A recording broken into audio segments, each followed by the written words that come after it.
Subscribe to Color Frames.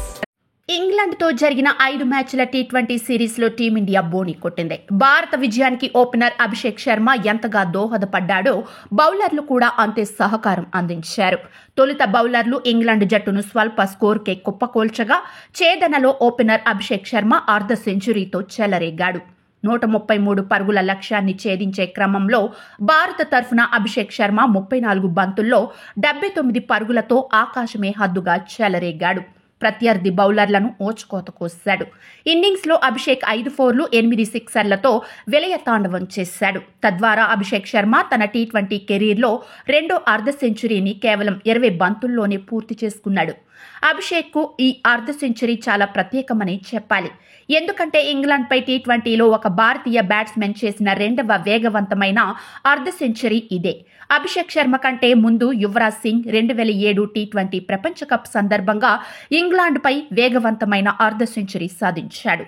Yuvraj Singh కేవలం 12 బంతుల్లోనే అర్ధ century పూర్తి చేసుకున్నాడు.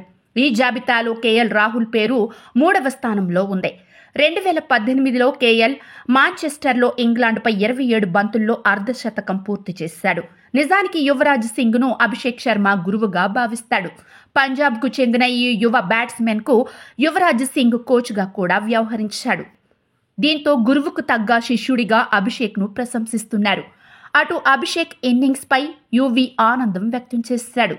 మరోవైపు అభిషేక్ భారీ ఇన్నింగ్స్ ద్వారా యువీని గుర్తు చేశాడని ఫ్యాన్స్ కామెంట్స్ చేస్తున్నారు. ఇక మ్యాచ్ విషయానికి వస్తే టీమిండియా టాస్ గెలిచి ముందుగా బౌలింగ్ చేయాలని నిర్ణయించుకుంది. భారత స్పిన్నర్లను ఎదుర్కోవడంలో ఇంగ్లీష్ బ్యాట్స్మెన్లు తేలిపోయారు. స్పిన్నర్ల దాటికి ఎక్కువసేపు క్రీజులో ఉండలేకపోయారు. కెప్టెన్ బట్లర్ అత్యధికంగా 68 పరుగులు చేశాడు.